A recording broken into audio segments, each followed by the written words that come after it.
Pessoal, tudo bem? Boa noite. Então nós vamos dar aí sequência às nossas aulas, né? E hoje nós vamos falar sobre um novo tema, o tema de filosofia da história, né? Conforme vocês têm percebido nas nossas aulas, isto aconteceu nas duas últimas aulas, normalmente primeiro eu afirmo o pensamento de algum escritor, pensador, filósofo.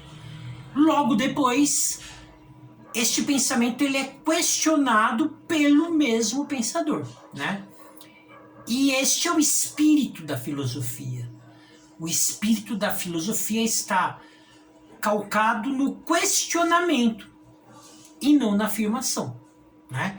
Por isso que normalmente ele afirma, ele coloca algo em pauta e ele coloca algumas argumentações afirmando aquela tese e logo após ele mesmo questiona aquilo que havia sido anteriormente afirmado. Este é uma postura filosófica. Nós vamos falar sobre filosofia da história. E para iniciar esta aula, nós precisamos fazer duas perguntas. Primeira pergunta: teria a história um sentido?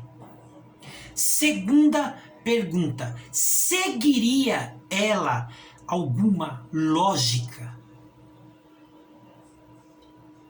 Nós vamos aqui perceber nesta aula que este questionamento ele teve diferentes respostas na história humana, né? Então, num primeiro momento, ali no período da Grécia clássica, né? No período clássico grego, onde inicia-se a filosofia ali, né? Com Sócrates, com Platão, com Aristóteles, afirmava-se que a história ela era cíclica, ela possuía um sentido cíclico, ou seja, um sentido circular, repetitivo, em que estivesse sempre retornando ao início. Então era um ciclo, né? Olha, uma ideia de círculo que está sempre retornando ao início, né? Então sempre vai terminar da mesma forma como havia começado. Então seria como se o homem ele estivesse passando por ciclos na Terra, por ciclos em sua história. E talvez você possa perguntar de onde que surgiu este embasamento. E é simples, ele surge da contemplação da natureza. É interessante nós notarmos que normalmente os primeiros filósofos eles vão tirar os seus embasamentos filosóficos da própria natureza. Eles são contempladores, né? Eles são pessoas que observam muito a natureza e da natureza eles vão buscar os elementos para o seu pensamento. E a natureza, ela segue uma sequência cíclica. Por exemplo, nós podemos ver isso nos ciclos, né, das estações do ano, né, em que se segue lá, né, primavera, verão, outono, inverno e depois volta de novo, ou seja, é um ciclo que se repete. Então, da mesma forma como a natureza ela segue ciclos, ela é cíclica, ela, né, está no movimento circular, então a história humana também seguiria este ciclo.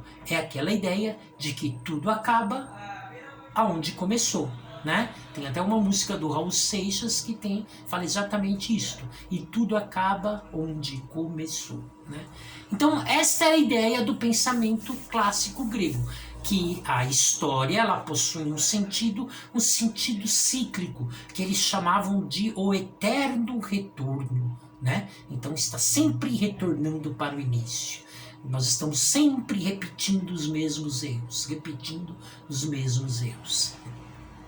Isto vai mudar na história medieval, né? Então lá na aula de história Vocês aprenderam com certeza que quando surge, né, quando inicia-se o período medieval, que ele inicia ali com a queda de Roma e o surgimento do sistema feudal, né, do feudalismo, então ali inicia-se o período medieval, onde a maior autoridade, né, do mundo naquela época era a Igreja Católica. E a Igreja Católica, ela vai pautar o pensamento de sua época. É ela que vai determinar as formas como as pessoas irão pensar e viver durante o período medieval, que durou cerca de 1000 anos. Entre por volta do ano 500 até por volta do ano 1500, que é o período medieval. E neste período vai surgir a ideia de que a história, ela não é cíclica, né? Então o período medieval, ele nega o pensamento grego, né? Que ele considera um pensamento humanista. Ele traz um pensamento teocêntrico, né? E dentro desse pensamento teocêntrico, né, que é o pensamento medieval, que é o pensamento religioso, vai ser levado muito em conta um pensamento de um pensador, que ele é tanto teólogo como filósofo, né, muito importante, que é Agostinho. E Agostinho, ele vai dizer que a história, ela é linear, ela não é cíclica, né? Ela é linear, ou seja, ela possui começo, meio e fim. Ela não se repete, ela segue uma linha, ok? Então ela segue uma métrica, ela não seria redonda, cíclica, ela seria linear, começo, meio e fim. Sendo que quem vai pautar este pensamento de começo, meio e fim são o quê? Os pensamentos religiosos, ou seja, a Bíblia. Então a história inicia-se no Gênesis e termina no Apocalipse. Então é uma história linear, ela não é cíclica, né? Então este é um pensamento que ele possui uma vertente divina e transcendental, que quem está no governo da história é o próprio Deus, e ele traçou essa história de uma forma divina, né? Então tudo segue um propósito divino com começo, meio e fim, de acordo com os princípios bíblicos. Lá no Renascimento, que é quando este pensamento medieval ele vai ser substituído por um pensamento novo, o que o Renascimento faz? O Renascimento, ele resgata o pensamento grego clássico, ou seja, ele volta a afirmar que a história ela segue uma metodologia, uma cíclica, ou seja, ela volta a afirmar que a história é cíclica, porque o Renascimento nada mais faz do que resgatar o pensamento grego, ok? Então, volta a se ter, a ser proeminente o pensamento do eterno retorno, de que nós estamos sempre voltando, né? Cumprindo cíclicos, como se fosse a natureza lá, né? Com as suas estações. No Iluminismo, né, o Renascimento acontece ali por volta de 1500, o Iluminismo 1700, 200 anos depois. O Iluminismo ele vai voltar a afirmar o contexto da história linear, com começo, meio e fim. Só que vai substituir os princípios religiosos pela razão e pelo progresso. Então, de acordo com o pensamento iluminista, a história ela tem um sentido, ela segue uma lógica, e a lógica do progresso, da razão, né? Então, nós lá no início nós estávamos no começo ainda, né? Bem longe da razão. No meio da história nós estamos começando a se aprofundar e nós estamos evoluindo, né? Ou seja, quanto mais próximos nós estivermos dos princípios da razão, do progresso, né? Mais evoluídos, mais próximos ali do final, do esplendor do período histórico, nós estaremos, né? Então, o Iluminismo ele volta a afirmar a ideia linear, porém não dentro de uma perspectiva religiosa, né, de que seja Deus que esteja no controle das coisas, mas que na verdade nós estamos evoluindo devido à questão de nós estarmos sendo cada vez mais integrados pela razão, pelo conhecimento. Então é a ideia de um progresso, né? O ser humano está progredindo, né? Então é linear, é algo que está indo, né, numa sequência, né? E nós chegamos no período pós-moderno. E o período pós-moderno, ele vai jogar uma pá de cal em toda essa discussão. Por quê?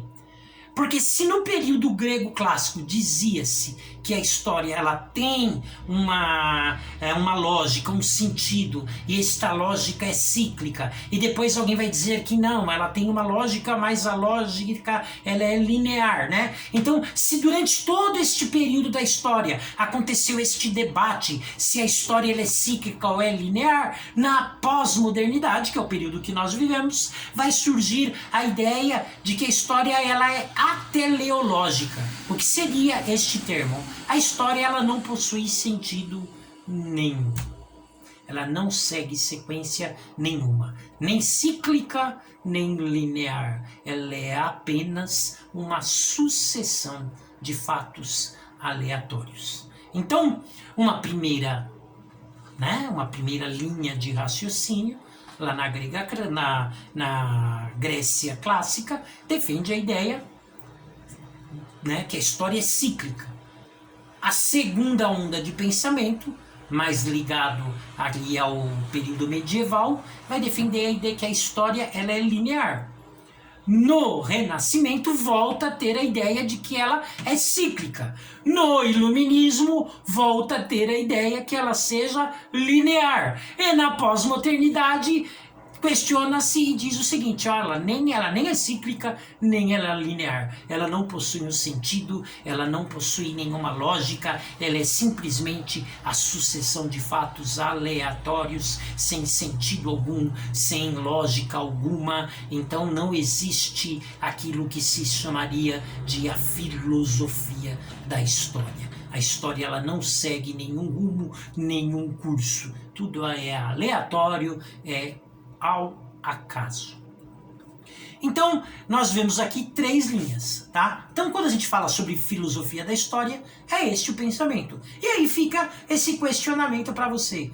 Para você, a história é cíclica, é linear ou ela não possui sentido? Responda aí. Estará esta pergunta vai estar aí no formulário que você irá responder agora, tá bom?